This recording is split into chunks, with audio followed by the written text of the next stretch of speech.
29-ാമത്തെ എപ്പിസോഡിലേക്ക് എല്ലാ ശ്രോതാക്കൾക്കും സ്വാഗതം. ആർ.കെ. നാരായണൻ്റെ മഹാഭാരത എന്ന പുസ്തകത്തിനെ ആസ്പദമാക്കി കഴിഞ്ഞ കുറച്ച് ദിവസങ്ങളായിട്ട് പറഞ്ഞുകൊണ്ടിരിക്കുന്ന കഥയിൽ 8ാമത്തെ ചാപ്റ്ററായ വാണ്ടറിങ്സ് എന്ന ചാപ്റ്ററിനെ ആദ്യത്തെ കഴിഞ്ഞ എപ്പിസോഡിൽ നമ്മൾ 7ാമത്തെ ചാപ്റ്റർ യുധിഷ്ഠിരനും പഞ്ചപാണ്ഡവന്മാർ വനവാസത്തിലേക്ക് പോകുന്നതിലാണ് അവസാനിച്ചത്. ചൂതുകളിയിൽ ശകുനിയോട് തോറ്റ ശേഷം യുധിഷ്ഠിരനും അനുജന്മാരും വനവാസത്തേക്ക് പോകാൻ നിർബന്ധിതരായി.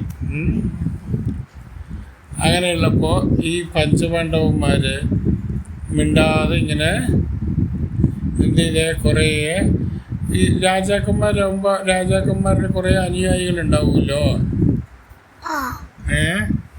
കേൾക്കുന്നുണ്ടോ നീ? കുറേ അനുയായികളുണ്ടാവുമല്ലോ. ഈ രാജാവിൻ്റെ കൂടെ യുധിഷ്ഠിരൻ്റെയും ബാക്കിയുള്ള അനുജന്മാരുടെയും കൂടെ പാഞ്ചാലിയുടെയും കൂടെ ഇവരെല്ലാവരും ഒന്നിച്ച് വനവാസത്തേക്ക് ഇറങ്ങുകയാണ്, കാട്ടിലേക്ക് ഇറങ്ങുകയാണ്. ഗംഗാനദിയുടെ തീരത്ത് ഇവർ എത്തിച്ചേർന്നു. എത്തിച്ചേർന്നപ്പോൾ യുധിഷ്ഠിരൻ തൻ്റെ അനുയായികളോടും ബാക്കി കൂടെ വരുന്ന എല്ലാവരോടും ചേർത്ത് പറയാണ്, നിങ്ങൾ ദയവ് ചെയ്ത് തിരിച്ചു പോകൂ. ഞാൻ ചെയ്തത് എൻ്റെ കുറ്റമാണ്, ഞാനാണിത് അനുഭവിക്കേണ്ടത്. ഞാൻ കാട്ടിലേക്ക് ഇറങ്ങിപ്പോവാണ്. കാട്ടിൽ പോകുമ്പോൾ ഒരുപാട് ബുദ്ധിമുട്ടാണ് ജീവിതം. ഒരുപാട് വന്യജീവികളുണ്ടാവും, മനുഷ്യരെ കടിച്ചു തിന്നുന്ന ജീവികളുണ്ടാവും, പുലി, സിംഹം അതുപോലത്തെ ജീവികളുണ്ടാവും, പാമ്പുണ്ടാവും, വിഷപ്പാമ്പുകൾ, അങ്ങനെ ഒരുപാട് ജീവികളുണ്ടാവുമല്ലോ കാട്ടിൽ. ഞാൻ ചെയ്ത തെറ്റിന് നിങ്ങളെന്തിനാ എൻ്റെ കൂടെ വന്ന് നിങ്ങളും കഷ്ടപ്പെടുന്നത്? എൻ്റെ അനുജന്മാരെൻ്റെ കൂടെ ഉണ്ടല്ലോ, അവരെന്നെ സഹായിക്കും. നിങ്ങൾ ദൈവം എൻ്റെ അനുയായികളായി നിങ്ങളെന്തിനാ കഷ്ടപ്പെടുന്നത്? നമ്മുടെ ഈ പഞ്ചപാണ്ഡവന്മാർ ഈ ചൂത് കളിക്കുമ്പോൾ യുധിഷ്ഠിരൻ പറയുന്ന ഈ പന്തയത്തിലെ യുധിഷ്ഠിരനും യുധിഷ്ഠിരൻ്റെ അനുജന്മാരും പാഞ്ചാലിയും ഒക്കെ കാട്ടിലേക്ക് പോകണമെന്നാണല്ലോ. അപ്പോൾ അവരൊക്കെ കാട്ടിലേക്ക് ഇറങ്ങി, അവർക്ക് വനവാസത്തിലേക്ക് അവർ പോവാണ്. അപ്പോൾ അതിൻ്റെ കൂട്ടത്തിലുള്ള എല്ലാവരും അനുയായികളിൽ ഒരാളുടെ പേരാണ് സൗനക. സൗനക എന്ത് ചെയ്തു? സൗനക തൻ്റെ ചിന്തകളെക്കുറിച്ച് പറഞ്ഞു. കഷ്ടപ്പാടുകളും പേടിയൊക്കെ ആയിരക്കണക്കിന് മനുഷ്യരെ പകലും രാത്രിയും വേട്ടയാടിക്കൊണ്ടിരിക്കുകയാണ്. പക്ഷേ ഇതെല്ലാം ഒന്നും അറിയാത്ത ആൾക്കാരെ മാത്രമേ കാര്യമായിട്ട് ബാധിക്കുള്ളൂ. ബുദ്ധിയും കഴിവും വിവരമുള്ള ആൾക്കാർക്ക് ഈ വനവാസം വലിയ ബുദ്ധിമുട്ടുള്ളൊരു കാര്യമാവില്ല. അവർ ഇതിനെയൊക്കെ ഏത് സാഹചര്യത്തിലും, അതായത് ഇതൊക്കെ നമുക്ക് ഓരോ പാഠങ്ങളാണ് കേട്ടോ. എത്ര കഷ്ടപ്പെട്ട് വരുമ്പോഴും നമുക്ക് മനസ്സിന് ധൈര്യവും വിവരവും ഉണ്ടെങ്കിൽ നമ്മുടെ രാജ്യം നഷ്ടപ്പെട്ടാലും നമ്മുടെ സൗകര്യങ്ങൾ നഷ്ടപ്പെട്ടാലും നമ്മുടെ സുഖസൗകര്യങ്ങളൊക്കെ ഇല്ലാണ്ടായാലും നമ്മളെ ജീവിക്കാൻ പഠിക്കും. ഇതൊരു തത്വചിന്തയാണ്, ഇതൊരു ഫിലോസഫിയാണ് കേട്ടോ.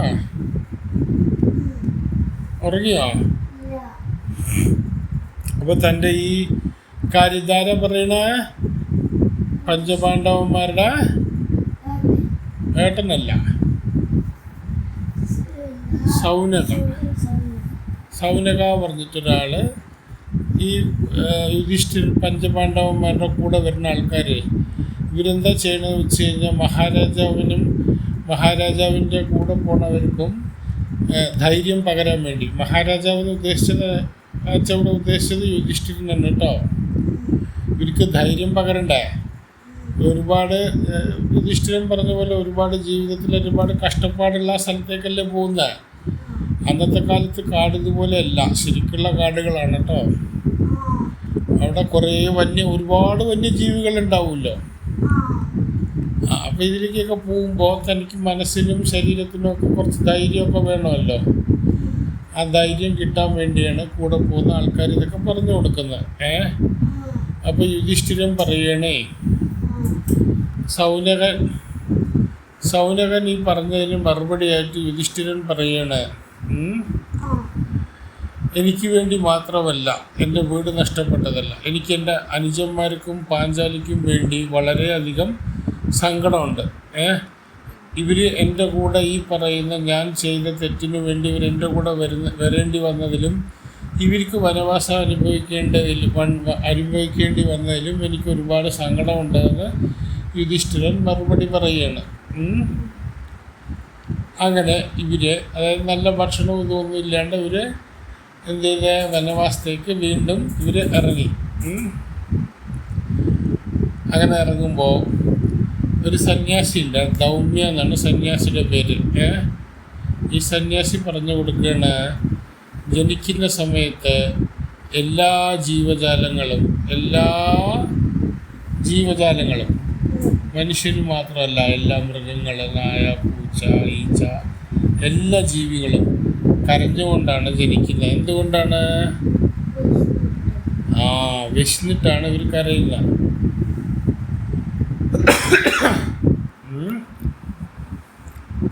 അപ്പോൾ അതിനെ സഹായിക്കാൻ വേണ്ടി എന്ത് ചെയ്യുന്നു? സൂര്യൻ എപ്പോഴും എങ്ങനെയാണ്? സൂര്യൻ നേരിട്ടല്ല ഇരിക്കുന്നത്. അന്ന് ഞാൻ നിനക്ക് സോളാർ സിസ്റ്റത്തിൻ്റെ കഥ പറഞ്ഞു തന്നിട്ടില്ലേ? സോളാർ സിസ്റ്റത്തിൻ്റെ രൂപം അത് ഓർമ്മയുണ്ടോ? ഭൂമി എത്ര ഡിഗ്രി ചെരിഞ്ഞിട്ടാണ് നിൽക്കുന്നത്? ഭൂമി ഇങ്ങനെ ചെരിഞ്ഞിട്ടല്ല നിൽക്കുന്നത് സൂര്യൻ്റെ നിന്ന്. എത്ര ഡിഗ്രി ചെരിഞ്ഞിട്ടാണ് നിൽക്കുന്നത്? 26 ഡിഗ്രി ഇങ്ങനെ ചെരിഞ്ഞിട്ടാണ് നിൽക്കുന്നത്. ഇങ്ങനെ ചെരിഞ്ഞിട്ടാണ് ഈ ഭൂമി ഉണ്ടാവുന്നത്. എന്തുകൊണ്ടാണ് അങ്ങനെ ചെരിഞ്ഞ് നിൽക്കുന്നത്? ഭൂമിയിൽ കൂടുതൽ ഭാഗങ്ങളിൽ സൂര്യവെളിച്ചം കിട്ടണം. സൂര്യവെളിച്ചം വീഴുന്നിടത്ത് മാത്രമേ എല്ലാ ജീവജാലങ്ങൾക്കും ജീവിക്കാൻ പറ്റുള്ളൂ. സൂര്യവെളിച്ചം ഇല്ലാണ്ടിരുന്നു കഴിഞ്ഞാൽ നമുക്ക് ജീവിക്കാൻ പറ്റുമോ? അതിനു വേണ്ടിയാണ് സൂര്യൻ ചെറുതായിട്ട് വളഞ്ഞിരിക്കുന്നത്. സൂര്യനല്ല, ഭൂമിയാണ് ശരിക്കും ചെറുതായിട്ട് വളഞ്ഞിരിക്കുന്നത്. അത് വളഞ്ഞിരിക്കുന്നത് കൊണ്ടാണ് നമുക്ക് സൂര്യവെളിച്ചം എല്ലാവിടെയും വരാൻ പറ്റുന്നത്. അതുപോലെ സൂര്യനില്ലാത്ത സമയത്ത് നമ്മളെ ഭൂമി തണുക്കുന്നില്ലേ? ഇത് തണുക്കുന്നത് കൊണ്ടാണ് മേഘങ്ങളും വെള്ളവും ജീവജാലങ്ങളും ഒക്കെ ഉണ്ടാവുന്നത്. ഇതിൽ നിന്ന് എന്താ പറഞ്ഞു വരണമെന്ന് വെച്ച് കഴിഞ്ഞാൽ, ഈ സൂര്യനും ചന്ദ്രനും മാറി മാറി ഉദിക്കുന്നത് കൊണ്ടാണ് നമുക്ക് ചൂടും തണുപ്പും മാറി മാറി വരുന്നത്. അങ്ങനെ ഈ ഭൂമി ഇങ്ങനെ കറങ്ങിക്കൊണ്ടിരിക്കുന്നത് കൊണ്ടാണ് നമുക്ക് നല്ലതും ചീത്തയൊക്കെ ജീവിതത്തിൽ മാറി മറിഞ്ഞ് വന്നുകൊണ്ടിരിക്കുന്നത്. ഇതാണ് നമ്മുടെ ഈ കുരുവംശം എന്ന് പറയുന്നത്. സൂര്യവംശം എന്നാണ് പറയുന്നത്. സൂര്യൻ്റെ മക്കളാണ് ഈ രാജാക്കന്മാരൊക്കെ. അപ്പോൾ എല്ലാ രാജാക്കന്മാരും എല്ലാവരും സൂര്യഭഗവാനെ എപ്പോഴും പ്രാർത്ഥിക്കണം എന്നാണ് ദൗമ്യ മഹർഷി പറയുന്നത്. യുധിഷ്ഠിരനോട് പറയാണ് ഈ കാര്യങ്ങളെല്ലാം, അതായത് നമ്മൾ ചെയ്ത തെറ്റുകളും നമ്മൾ ചെയ്ത അബദ്ധങ്ങളും ഇതെല്ലാം നമ്മൾ ചെയ്യുന്ന ഈ പാവങ്ങളായിട്ട് കുറച്ചായിട്ട് ഇങ്ങനെ ചെയ്തു തീർക്കുകയാണ്. ഇതെല്ലാം നമ്മൾ സൂര്യഭഗവാന്റെ അടുത്ത് ഇതായി കഴിഞ്ഞാൽ അതങ്ങനെ കരിഞ്ഞു പോവും, അതില്ലാണ്ടാവും എന്നാണ് ദൗമ്യ മഹർഷി യുധിഷ്ഠിരന് പറഞ്ഞു കൊടുക്കുന്നത്. എന്നിട്ട് കുറച്ച് ശ്ലോകങ്ങളൊക്കെ ചൊല്ലിക്കൊടുക്കും. എന്തൊക്കെയാണ് ശ്ലോകങ്ങൾ ചൊല്ലിക്കൊടുക്കുക?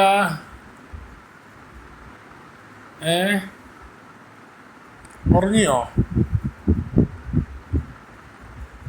കണ്ണാ? ഉറങ്ങിയോ? ഇപ്പോൾ ദൗമ്യ മഹർഷി കുറച്ച് ശ്ലോകങ്ങളൊക്കെ ചൊല്ലിക്കൊടുക്കും കേട്ടോ.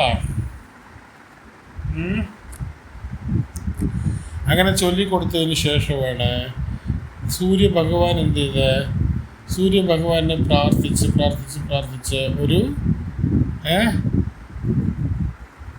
ഒരു പാത്രം കൊടുക്കും. ഒരു അക്ഷയപാത്രം എന്ന് പറയും.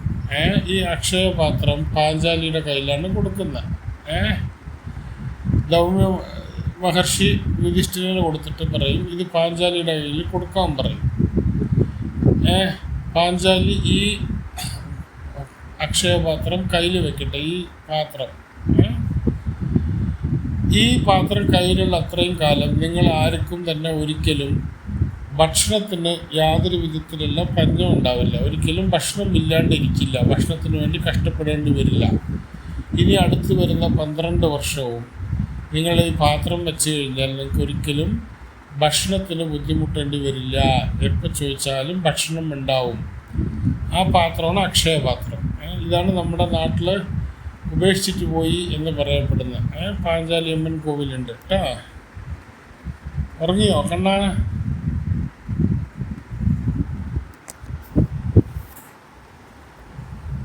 അടുത്ത എപ്പിസോഡിൽ നമുക്ക് പാഞ്ചാലിയും ഭർത്താക്കന്മാരും വനവാസത്തേക്ക് പോകുന്നതിൻ്റെ ബാക്കി കഥ കേൾക്കാവുന്നതാണ്. ഇതുവരെ കേട്ടുകൊണ്ടിരുന്ന എല്ലാ ശ്രോതാക്കൾക്കും നന്ദി.